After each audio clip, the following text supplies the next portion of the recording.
Hello,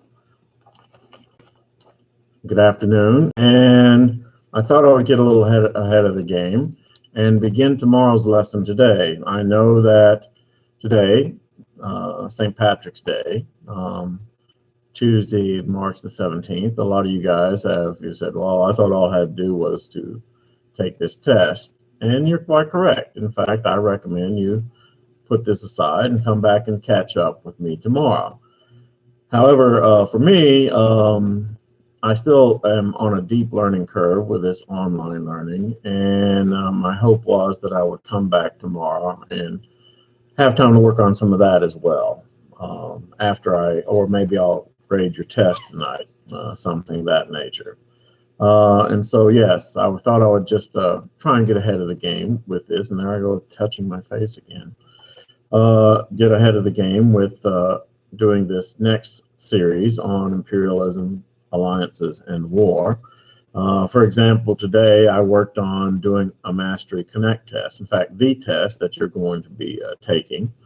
And so, yes.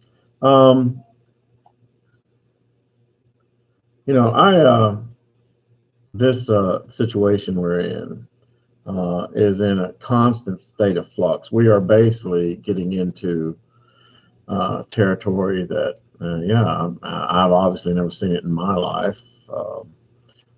It will not be like the great pandemic of 1917, 18, 19, and 20, of course, but still it's going to be some interesting changes for all of us.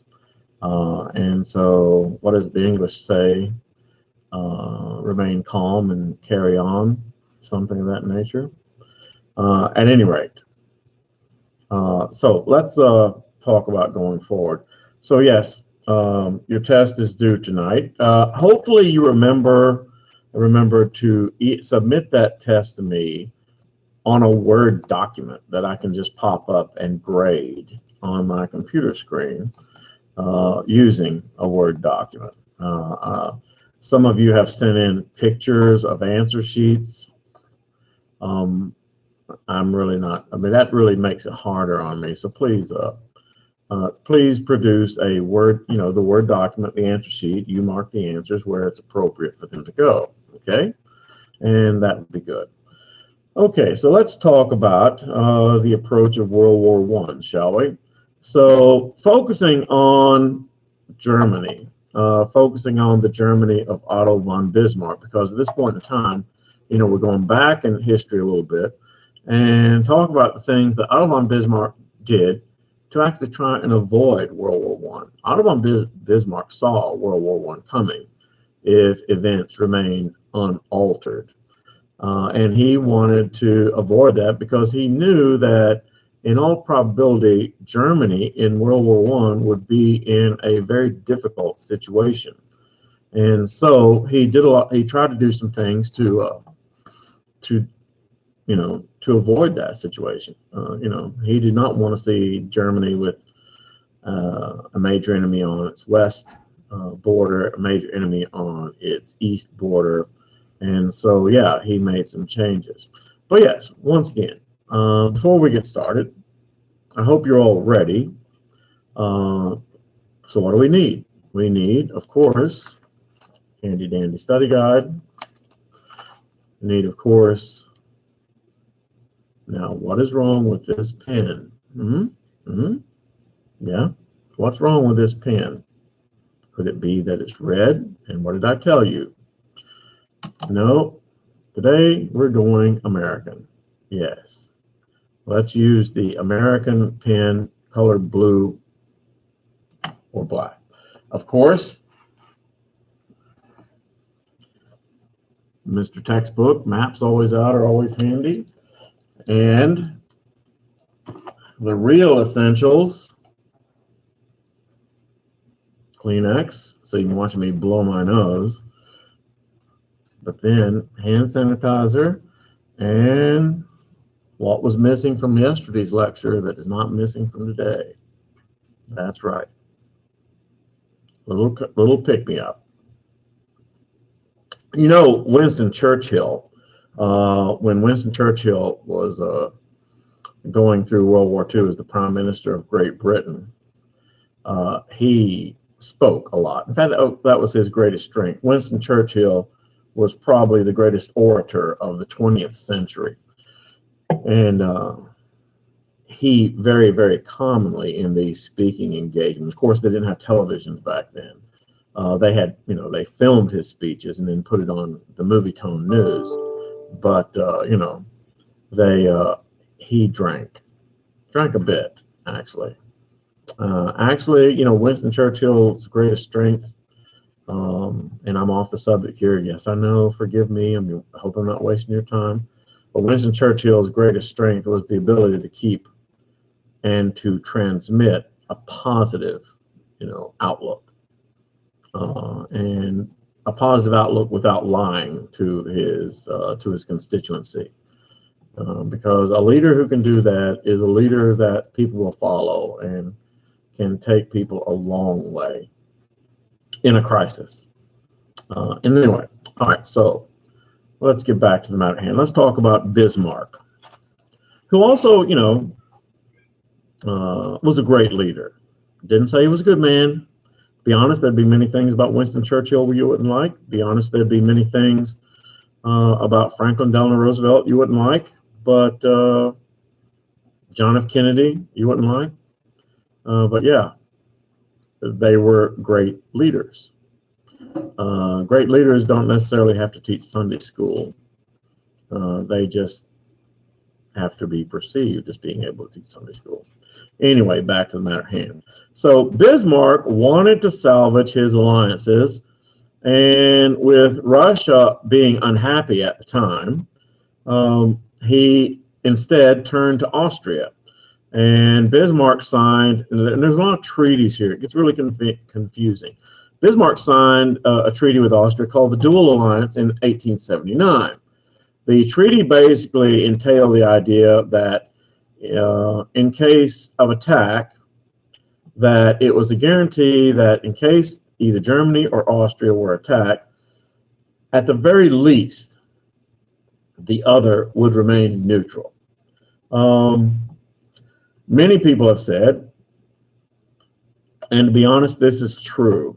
Many people said that it was a mistake by Germany because it tied Germany's fortunes to Austria, and Austria had troubles of its own. Austria's troubles with the numerous nationalities, the Czechs, the Hungarians, the Poles, Serbs, you could name 20 different ethnicities who all wanted to get out from under Austrian rule. And Germany is now hitching their fortune onto that explosive powder keg. But anyway, Bismarck figured, though, that the treaty might coax the Russians into a treaty of their own with Germany, and at first he was right. In 1881, Bismarck remade the Dreikaiserbund, but on a firmer basis. Once again, it guaranteed friendly neutrality if any of the three, Russia, Germany, or Austria-Hungary, were attacked. It also gave the right of Austria to annex Bosnia-Herzegovina, and the Dardanelles were to be closed, the Dardanelles Straits. We know where that is because of that map test. The Dardanelles Straits were to be closed in case of war. Now, the treaty did, once again, it's a very smart move on Bismarck. It did allay German fears of a Russian and French treaty.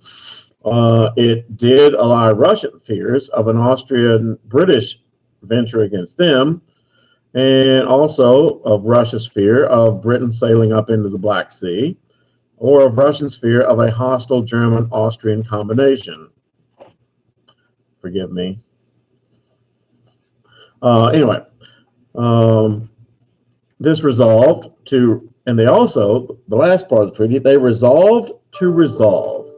They, made an agreement to agree at some point in the future over the Russian-Austrian conflicts in the Balkans. See, because still it was a matter of Russia and Austria had conflicting interest in the Balkans.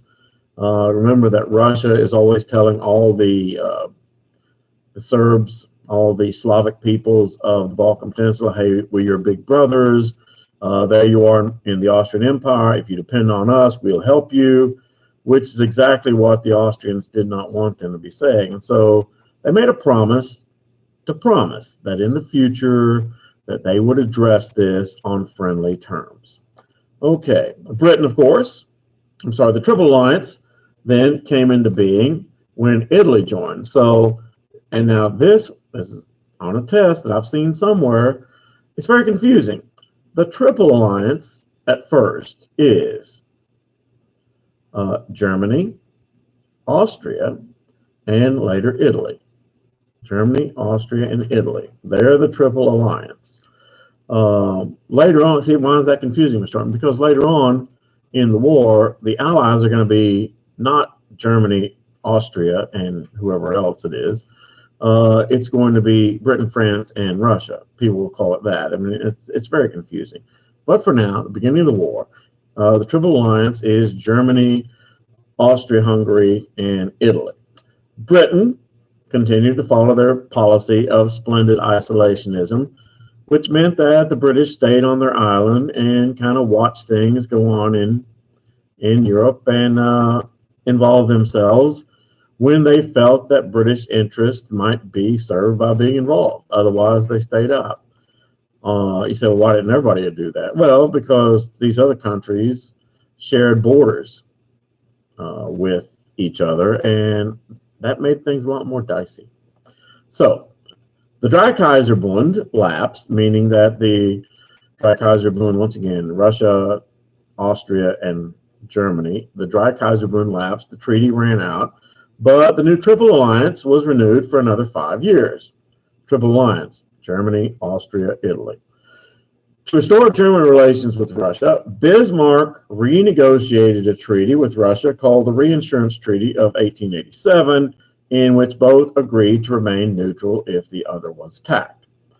That seemed like a good plan until a change in the German monarchy and the ascension to the throne of Kaiser Wilhelm II. Yeah, Kaiser Wilhelm II. He interesting character. Kaiser Wilhelm II, 29 years old. It was said that he was imperious in temperament. You say, what does that mean? He had the tendency to fly off the handle, to get angry.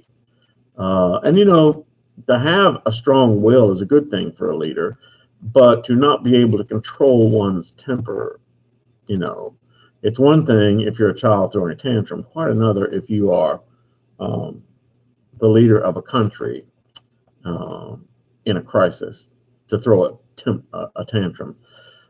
He was imperious in temperament and also a believer in the divine rights of kings, a theory that, you know, by the latter part of the 19th century, the divine rights of kings theory was kind of a, you know, everybody was thinking that this is not a good thing,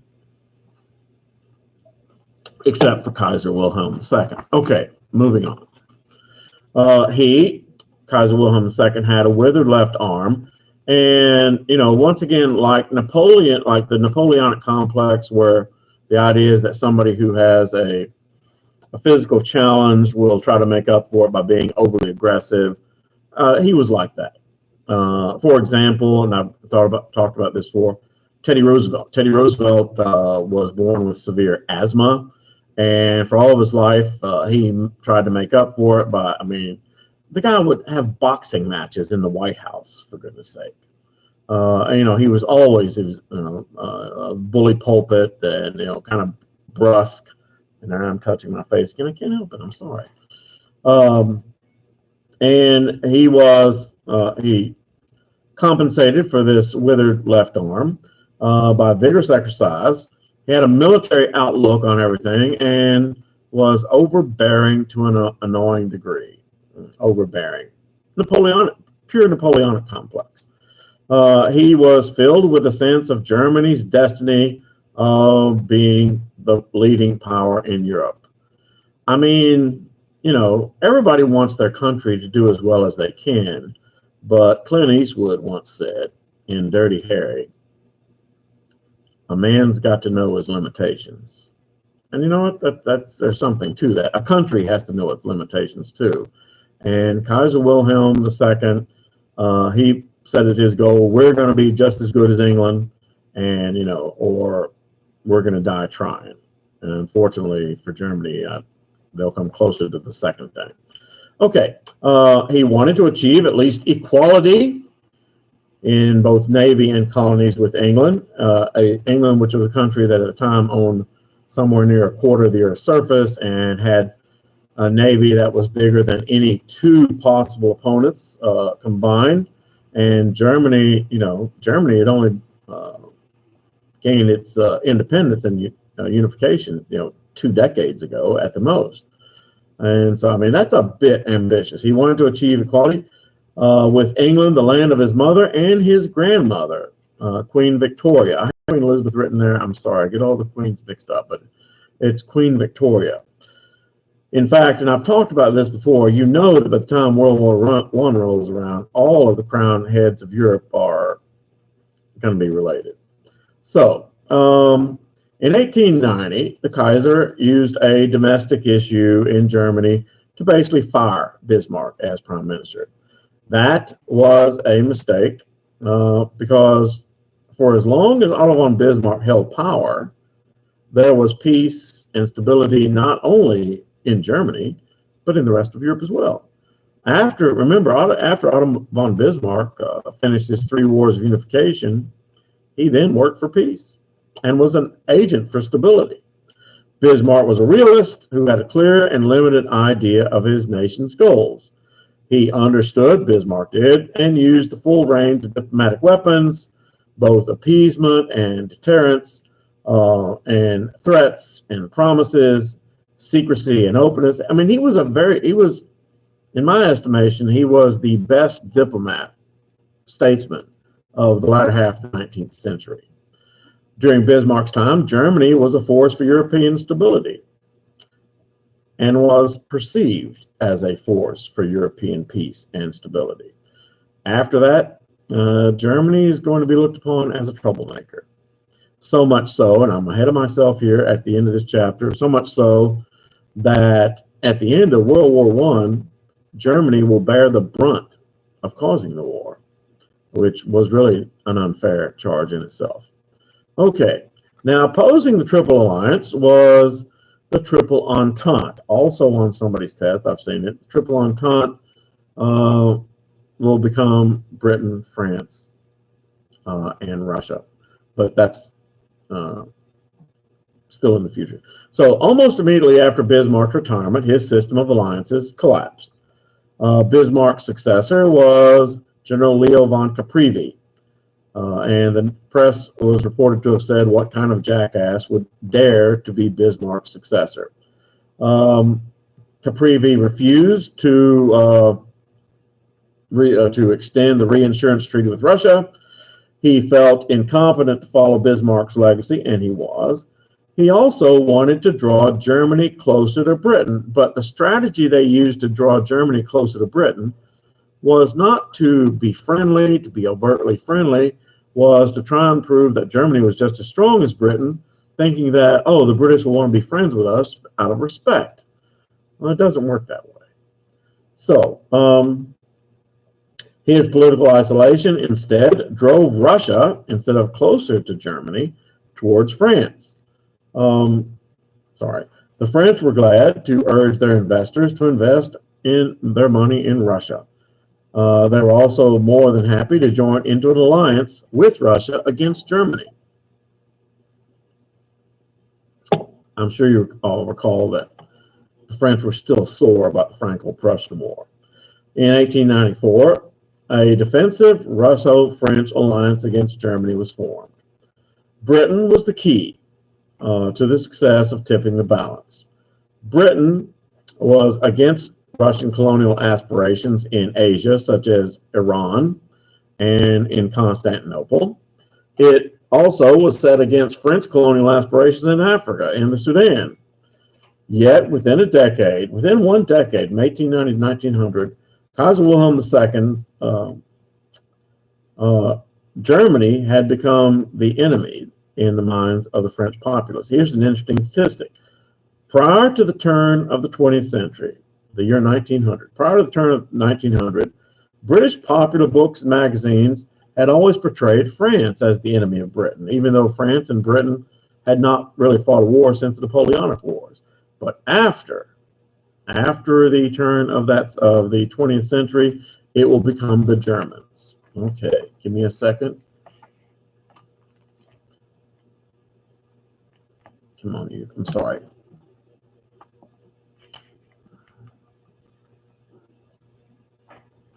So, sorry. Tom Ritchie doesn't have these problems. So, this circumstance was due to economic rivalries between the British and the Germans. Germany had made industrial gains and actually surpassed the British. Their navy also was trying to close the gap, and the Germans were making more and more of the dreadnought class battleships, which instead of making Britain feel more secure, actually made them much more nervous. Wilhelm's idea was to draw the British over to their side from a position of strength by showing the British what an adversary the Germans would make. I mean, I don't know what the guy was thinking.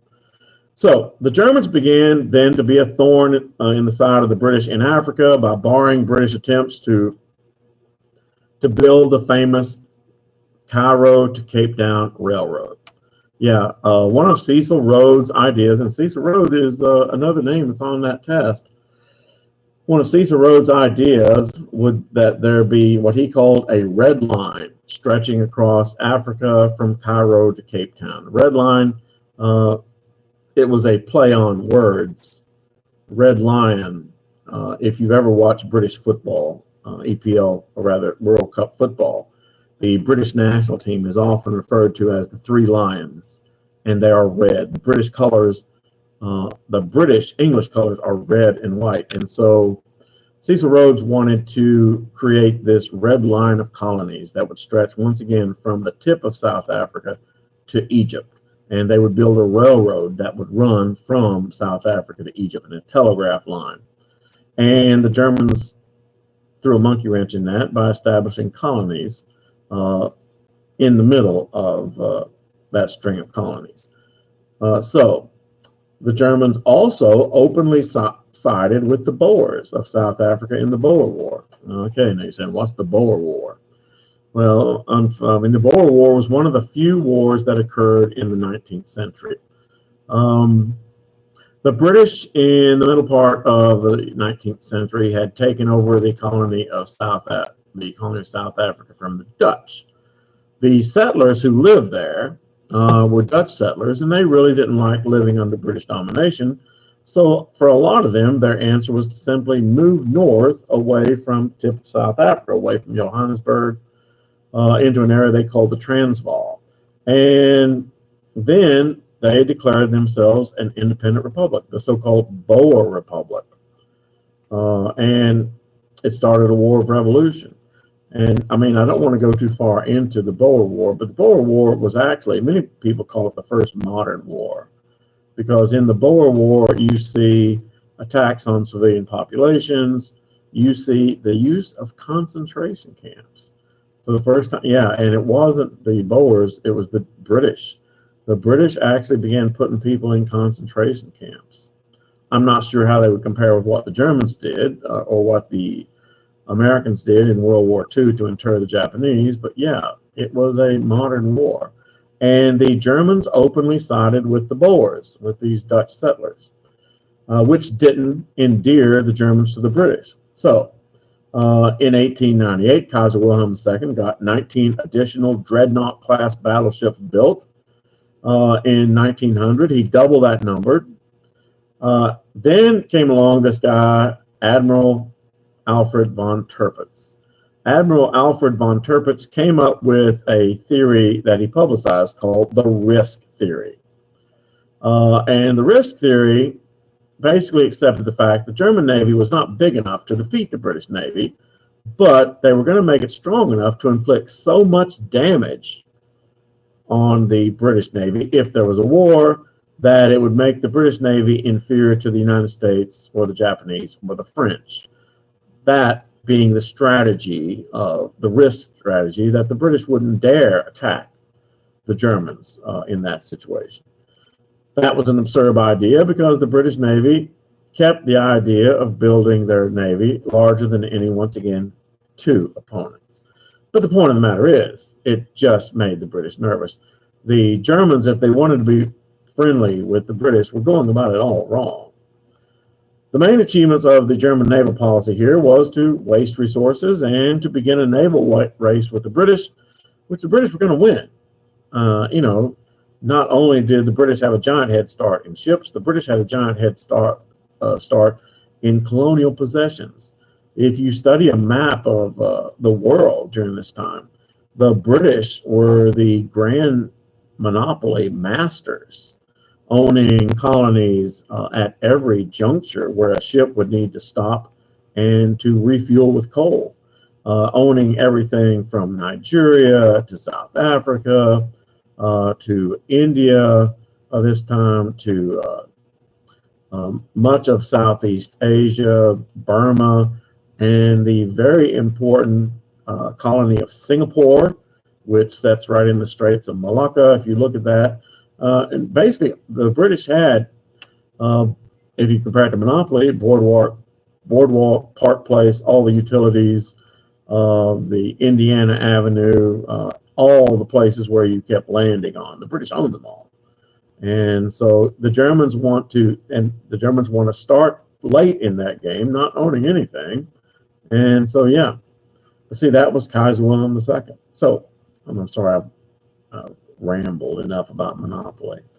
So the British under Joseph Chamberlain had offered to conclude an alliance with Germany, but the Germans were so confident of the remoteness of a British, French, and Russian alliance that they refused. Hear that again. They were so confident of the remoteness of the chance that Britain, France, and Russia would all join an alliance that they refused and wanted a better offer later on. And that's exactly what happened, as I'm sure we know. So in 1902, the British concluded a treaty with the Japanese against the Russians in Asia. But they then, in 1904, after the Fashoda incident, the Fashoda incident was an incident that occurred in the Sudan between France and Britain that almost caused a war. And the thing that was, after the incident was over, the British and France kind of, stepped back, looked, at each other and said, wow, that was a giant cliff we almost jumped off of, wasn't it? And so because of that, they entered into what was called the Entente Cordiale, Ententecordia. You'll have it on your study guide. It means the union of friendship, actually. It was not a formal treaty, but it settled all the outstanding colonial differences between the two nations. In particular, the British supported the French in their ownership of Morocco, which then became a bone of contention with the Germans. And in return, the French recognized British domination of Egypt and the Suez Canal. And so each side got something they wanted. Oh, yes, I forgot to mention that Great Britain also owned that little property called the Straits of Gibraltar and the Suez Canal. I mean, they were the monopoly masters. There's no way to get around it. So the Entente Cordiale was a huge step towards cementing a friendship between Britain and Germany's enemy, the French, which is exactly what the Germans didn't want to do. Had Otto von Bismarck still been chancellor, who knows? He might have found a way to prevent that friendship from happening. But yeah, now we're talking about Kaiser Wilhelm II, a man who was way too confident in himself and way too willing to risk the future of his own country for his own purposes. So the Russians then drifted closer and closer into a friendship with the British after their own revolution of 1905, which made the British less suspicious of them, and also the British also wanted to keep the Russians out of the German circle of influence. Germany then decided to gamble on rivalries in Africa by forcing the issue of Moroccan independence. So Kaiser Wilhelm II made a speech in support of Moroccan independence from France. Morocco, remember, is a French colony. Germany's Chancellor, Prince Bernhard von Bülow, wanted to show the French just how flimsy their alliance with the British was. They forced an international conference, the Germans did, a conference attended by all the major nations, called the Algeciras Conference in Spain. Austria sided with Germany. However, Spain, Italy, the United States, and Britain all voted in support of France retaining ownership of Morocco. The French authority in Morocco was confirmed, and Germany got showed up. I once saw a political cartoon about this. Political cartoons back in the day, during these days, were devoid of any kind of dialogue. You just had to look at the symbols and translate them. And the symbol was a giant cake. And sitting on top of the cake was a sheep. And the sheep was wearing the pointed helmet of the Kaiser Wilhelm II. It even showed him smoking a pipe. So the sheep represented Germany. Now, digging through the cake, and by the way, the cake represented the Algeciras Conference. And digging through the cake, eating his way through the cake, and you see him eating, is the caricature of the French, represented by Napoleon III, has the cheesy mustache and the little French cap and things like that. And that appeared in a German newspaper. In other words, the German people saw their own Kaiser as losing against the French, as appearing to do nothing while the French were successful. So, by 1914, British military and naval plans were so mutually dependent that the two were effectively, if not formally, allies. British and French naval aspirations, naval goals were so mutually beneficial that, they were effectively, if not formally, allies. So I'm almost finished, guys. Give me classes last 40 minutes.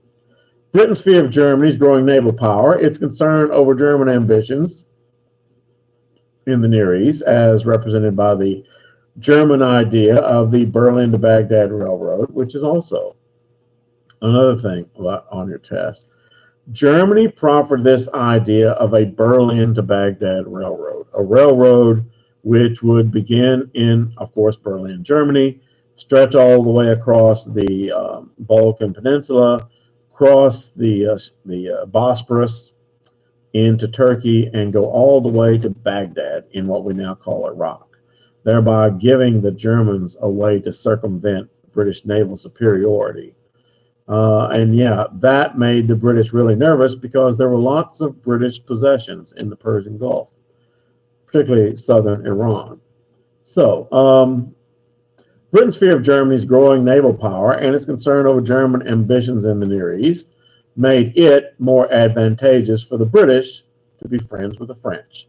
The Triple Entente was now signed against the Triple Alliance.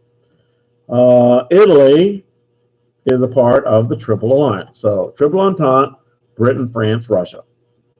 Triple Alliance, Germany, Austria-Hungary, and Italy. For the record, and once again, we're looking in the future here, Italy, in the middle of World War I, is going to change sides. Something they'll do in World War II also, but yeah. So Italy's a rotten crutch. Now the prospect of a two-front war for Germany was more likely than ever before. Bismarck's good works and his diplomacy were pretty much destroyed. Bismarck's system of alliances that had intended to ensure peace, but Kaiser Wilhelm's mismanagement of those alliances had left the prospect of war more likely. France, instead of being isolated, was now allied with the two greatest powers outside of Germany, who could only depend on the instability of Austria and the Balkans. So, I mean, if you look at the alliances, from the Germans' perspective, who are their friends? Austria, who, is got their hands full just trying to keep all the Balkan ethnicities, under wraps in support of them. And oh yes, Italy, who's going to desert them later on anyway. On the other hand, you have, from Germany's perspective, their enemies are Britain, only the strongest naval power in the world. Oh yes, and then France, their enemy, their traditional enemy, and Russia, a major enemy on both borders.